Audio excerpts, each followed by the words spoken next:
Hamlin is all by himself. The checkered flag is waved. All right, my man. Good work. Good job, everybody. Way to start it off. And what a way to start off the 2024 NASCAR Cup Series schedule than with a victory by Denny Hamlin at the Clash at the Coliseum out in Los Angeles. Much more on the Clash in just a second, but first let's introduce you to a new show. It's the Cup Date. You may recognize the Cup Date from all the times we've done it on Action Sports Jax Primetime on Saturday nights. Well, we know that you at home want more NASCAR, and so we're bringing it to you here with a 30-minute edition of the Cup Date each and every week. And on it, we'll talk plenty about NASCAR and the Cup Series. We'll hear from drivers. We'll talk about the big stories in NASCAR, and we'll even put the spotlight on other motorsports from not only around the country, but around the world. All that to come here on this edition of the Cup Date. But as mentioned, we get this show started with the Clash at the Coliseum as they once again held a stock car race inside a football stadium. This was year 3 for the Clash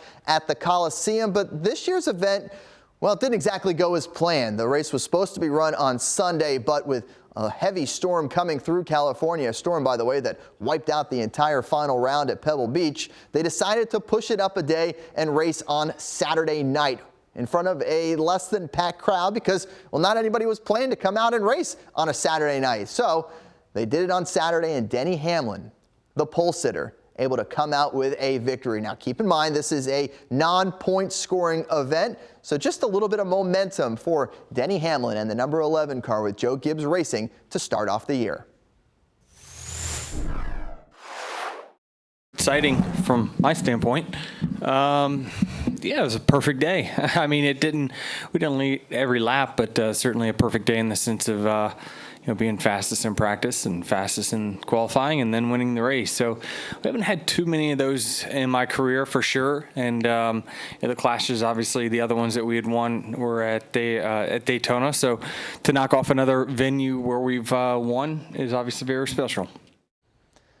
So of all the races, there's really only a couple races where it doesn't matter if you don't finish in first, this being one of them, and the All-Star race where the winner gets all the cash being the other one. But you take a look at the final standings in that top 5. Kyle Busch ends up as the runner-up. Ryan Blaney finishes in 3rd, Joey Logano 4th, and Kyle Larson rounding out the top 5. And then you need an early start, an early look at maybe 5 contenders for a championship. Well, there you go. There's 5 contenders for a championship, including 3 of the last winners of it with Blaney, Logano, Larson, all recent champions in the Cup Series. Of course, they don't get any points from this, but a good bit of momentum to start the season. So let's talk about the Clash at the Coliseum. We mentioned they had to push this thing up an entire night, and it was a weird week for NASCAR. They originally weren't going to have any fans out there on a Saturday in what was supposed to be the heat races, and really a big part of what you expect with short track racing and the heat races for NASCAR, getting those guys in there to come and do that. But instead, they had to race on Saturday night without any of the fans in the stands. Now, you do see some fans that were able to make it out there, but the vast majority were planning to come out on a Sunday. For Denny Hamlin, it's an exciting time and a good chance to go ahead and get that season started off right. So a good start out there for Denny Hamlin and a good start for the number 11 car. All right, let's talk about some of the big headlines when it comes to this race. That includes Ty Gibbs. Let's talk about Ty Gibbs and how he gets ready for year 2 of his Cup Series career. And Ty Gibbs has long heralded been that big prospect name, that big guy who was going to have a big impact once he arrived in the Cup Series. We all know he's the grandson of Joe Gibbs, and that is a big reason why he's racing for Joe Gibbs Racing. No surprise that Ty Gibbs would race for his grandfather, and he did really well in the Xfinity Series. Comes out, wins at Daytona right away at that road course race, and he's done well in his start to the Cup Series career as well, but he didn't exactly showcase his style of driving, the style of driving that we saw from him so much in the Xfinity Series that got him into fights down on pit road and really ruffled a lot of feathers throughout the garage. The question is, will this second year be a good chance for him to take that step forward and to be able to do that? And if you judge by the Clash at the Coliseum, He was out front for a good portion of the race and certainly showed a lot of the speed that Joe Gibbs Racing has exhibited in years past, and certainly showed with a guy like Denny Hamlin, his teammate, getting the victory. All right, another big storyline from the clash at the Coliseum, Ryan Blaney picking up right where he left off. If you remember back to Phoenix in November, Ryan Blaney, your Cup Series champion, picking up his first career championship and doing it with a second-place finish at the season finale. He comes from last place in the main, starts 23rd on a provisional because he didn't have a good enough qualifying time, works his way all the way up through the field and battles his way to a podium finish, a third-place finish. This could be a big year for a guy like Ryan Blaney. He gets that added confidence from a year that he wins the championship, follows up his teammate Joey Logano, who won it the year before. Back-to-back wins now for Penske, so you know they have the speed. The question is, what will the Fords look like this year, especially in races like Daytona, a race that he has done so well at, but has come so close to winning that Daytona 500. We will certainly see if he can get it done at the World Center of Racing. Ryan Blaney picking up where he left off a year ago when he won the title. If you're asking me for my most impressive driver of the race, I think it's a pretty easy thing to decide. And for me, it's Justin Haley, driver of the number 51 car. And Justin Haley's a guy you won't really hear too many people talk about throughout the years in NASCAR. Yes, he won the Coke Zero Sugar 400 in a rain-shortened race a few years ago. But this year he's making the transition from Kaulig racing to Rick Ware racing, which, if you're just looking at it from the surface, are those two pretty similar? Well, no. Rick Ware Racing has been the absolute bottom of the barrel when it comes to the Cup Series performance-wise, whereas Kaulig was making strides a year ago and putting together some pretty good races. And yet, Justin Haley still comes out, and he was driving in the top 10 for most of the race at the clash of the Coliseum. Now, the question is that because Haley is really good at the short track racing in a race like that and a little quarter-mile bull ring, or is it because the folks over at Rick Ware Racing have made big progression from last year to this year? These are all some of the questions that we need to answer, and we certainly will over the course of this Cup Series schedule. All right, we are just getting started here on the Cupdate. We've got much more to come, including, how about an interview with the driver of that famed car? The number 3 car was back in victory lane at Daytona a few years ago. We catch up with Austin Dillon, driver of the number 3 Richard Childress Racing car. That's coming up next on the Cupdate.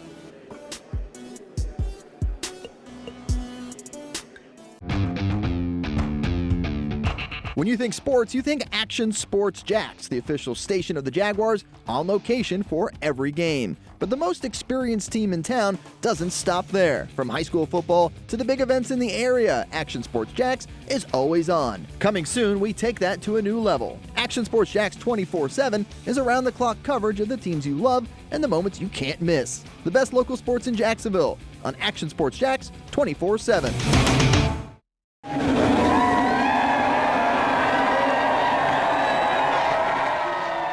It has now been 6 years since Austin Dillon drove the number 3 car into victory lane at Daytona International Speedway to win the Daytona 500. The number 3 car, of course, has so much history when it comes to racing at Daytona. He'd also win a Coke Zero Sugar 400 a couple years later, but that victory, that win for Austin Dillon will be one that he remembers for an entire lifetime.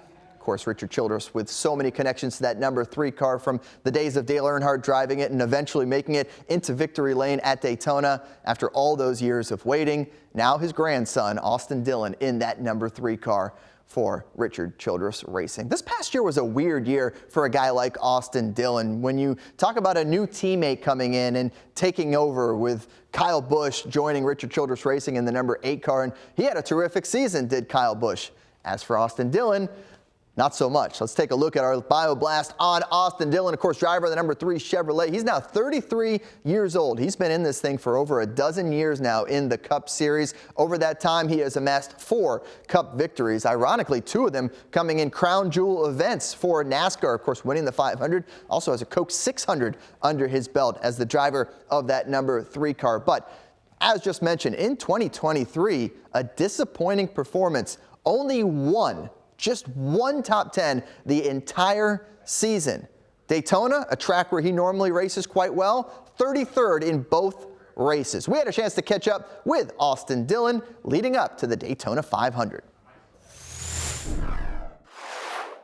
We are now catching up with Austin Dillon, driver of the number 3 Richard Childress Racing Chevrolet, and getting set to head back to Daytona. There's no better way to start the season than at Daytona International Speedway, especially if you're a winner there, both at the 500 and the 400. Austin, only good memories when you get to roll back into the World Center of Racing. Man, I love rolling through that tunnel. As you can tell, over the years, things have changed. I've got a car seat in the background, so I get to experience it with my family, and can't wait to get there. You know, I'd love to be a 2-time Daytona 500 champion, and feel like we always got a shot when we roll in with RCR and the ECR power that we have. Yeah, and, you know, nothing better to erase a season that didn't go the way you planned it than by getting off to a good start there at the Daytona 500. How important is that for you and the entire number 3 team? Well, it's so key. You know, there's a lot to win there. It's a great paying race for us, and you know, you can lock yourself in the playoffs right off the bat. Just lot of stress would be knocked out the door. So great opportunity, and we need to take advantage of it. As we were getting set for this interview, I was kind of scrolling through social media as one does, and on Facebook popped up this old diagram of kind of where they were building out the 2.5 mile tri-oval. The history stuff like that, I just absolutely love. How about you? I know you've got such a steep history of racing in your family. Do you kind of look at old pictures and old videos, and what does that do for you? I love the history of Daytona. Daytona is a special place, and, you know, it's kind of like my second home. I got a lot of friends and family down there. I've spent a lot of time down there growing up. So anytime I can learn about the sport that has been able to, you know, give me this life that I live, and give back to those who did such a good job getting it to this point. Yeah, absolutely. Let's talk about your race team over there at RCR. Last year, the first year, you were under the same roof with Kyle Busch. What was that first season like, having Rowdy as a teammate instead of a competitor out there on the racetrack? Well, Kyle Busch, man, he's a racer, and you love having a guy like him and his mentality at the shop to really push the guys to get the most out of those race cars that we can get. And, you know, he's a guy that I can look to when we're struggling and really try and get on track. So right now, you know, our main goal as a company is to have that 3-car running right with the 8-car each week, so we can push each other and we can give back to the 8-car, because, you know, we need to get there so we can win a championship at RCR. How big of a challenge is that to get it back to that same kind of equal footing? I know the two teams kind of share information quite a bit, but it doesn't always transfer quite as easily as you'd hope. It's not like you're running out the same 2 cars. There is that difference between the two teams. Yeah, for sure. You know, I think we've got good crew chiefs that work together well. I think that some places we actually did give a little bit of information. The 8, obviously, they were really strong last year, and we were able to take from them. So, you know, the communication between the two has got to be good, and I think we've got 2 crew chiefs that enjoy working together. Yeah, without a doubt. All the rage right now talking about NASCAR is talking about Full Speed, of course, the documentary that came out on Netflix. Did any of those guys leading into that whole process come to you for maybe some advice? I don't know if anyone on the Cup Series has quite the same experience of camera crews following them around at home as you did for Life in the Fast Lane here a couple of years ago. I had a couple questions from certain guys. Joey Logano was wondering what it was like, and just, you know, telling him what the truth is, and it's a lot of fun, man. As long as you know, set your parameters on what people can do and not do. And we had a blast with it. We had a great producer on our show, and wish we could have got another season. You know, the ratings were pretty high, and enjoyed it. But, you know, sometimes the network just changed into a game show host, and no more reality TV. But it's a fun thing to experience for sure. What were those conversations like with the other drivers, just about, you know, hey, we have all these extra cameras, and really in the last couple of weeks with now people are actually kind of seeing that final product. I don't know if you had a chance to watch the episodes, but I thought it was a good representation of the sport and really the excitement to kind of try and drum up some new excitement, new viewers. Yeah, no, I think anytime you can tap into Netflix and their viewership is huge, and there's a lot that goes into our sport, and that was something that we wanted to show, that everybody could kind of become a fan of something in our family. You know, if it was following my wife around, her best friend Mariel, my tire care good friend, best friend Paul, you know, those type of environments where you can kind of plug in and find someone that you liked on our show was really cool with the Life in the Fast Lane. And I'll leave you with this. What did you learn last week kind of at the clash at the Coliseum? I know it's completely different than anything that you're going to run the entire year, but were you able to learn anything from that exhibition trip that was obviously cut a day short out there?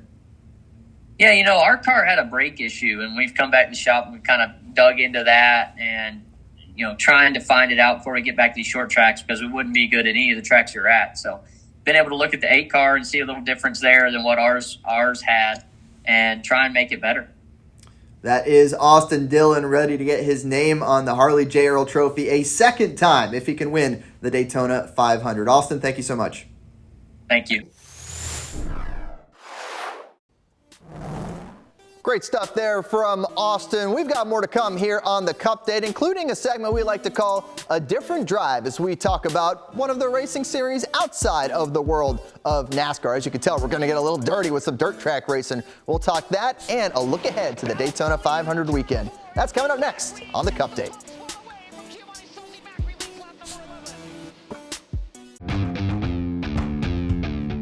When you think sports, you think Action Sports Jax, the official station of the Jaguars, on location for every game. But the most experienced team in town doesn't stop there. From high school football to the big events in the area, Action Sports Jax is always on. Coming soon, we take that to a new level. Action Sports Jax 24/7 is around-the-clock coverage of the teams you love and the moments you can't miss. The best local sports in Jacksonville on Action Sports Jax 24/7.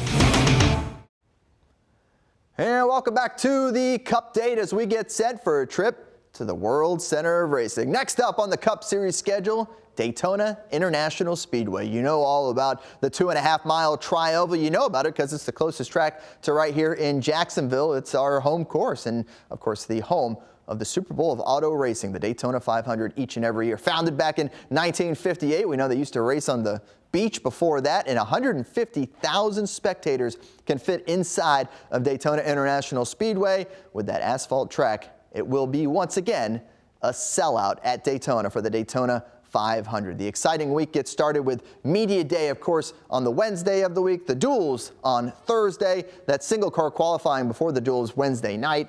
Friday, you've got the truck race. Saturday, a doubleheader with ARCA and Xfinity, and then the Daytona 500 with plenty of coverage around it, including the Road to Victory Lane on Fox 30. You should tune in noon on Sunday, and the race, of course, on Fox 30 at 2:30. So as we talk about Speed Week, should the Clash come back to Daytona? We mentioned the Clash at the Coliseum, how this most recent running of it didn't exactly have the biggest support. One, because obviously they had to move it to a day earlier with the impending storms, but it was also the end of a 3-year contract for NASCAR to go out to LA and build this new track.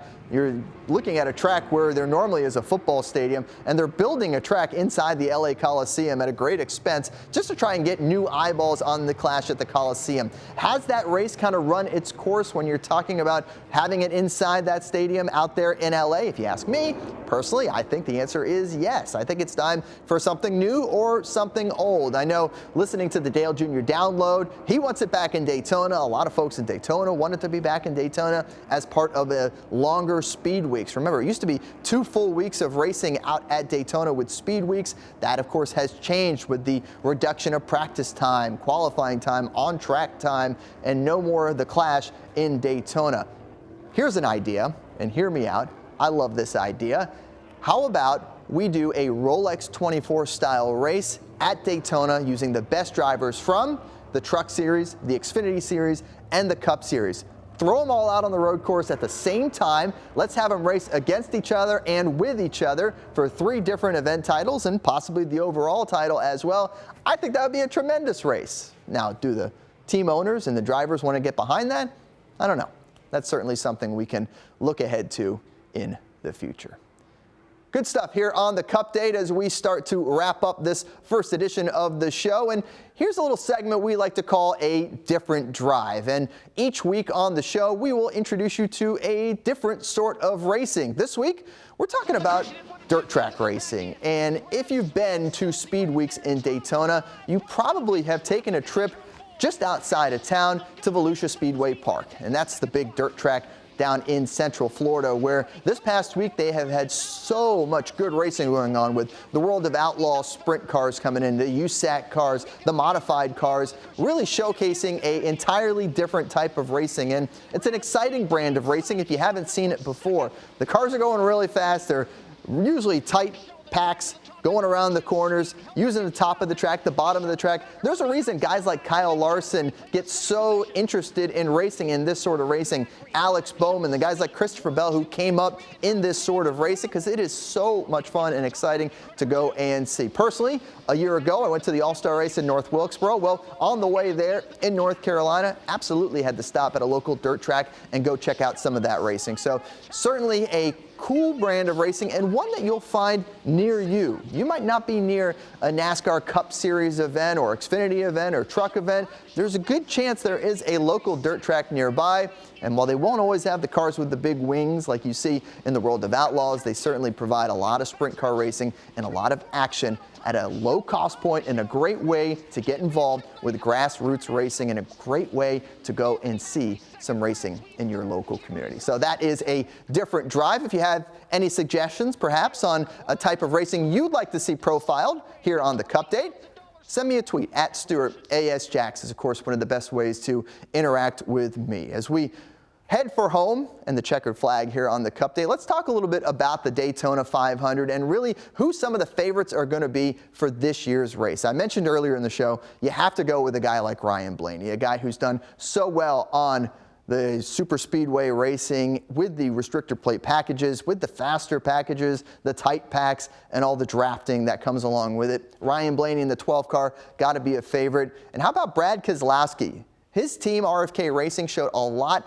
of improvement a year ago. You saw Chris Buescher make his way to victory lane on multiple occasions. Well, you had to think that motivated the part team owner, part driver in Brad Keselowski in the number 6 car. I would certainly expect him to have a great shot at winning at Daytona. He did win a duel a year ago, so perhaps now he gets it into victory lane for the big Daytona 500. He is one of those guys who wants to get there, wants to get the win. You think about some of the drivers who've raced so many times at Daytona and have never won. Martin Truex Jr. on that list, Kyle Busch, of course, on that list, and how about a guy like Kyle Larson, who has done so many things in racing? Heck, this year he's going to do the double, where he's going to race the Coca-Cola 600 and the Indy 500 in the same day. How much would he love to go out and get a victory at the Daytona 500? All right, we will talk about it next week on the Cupdate.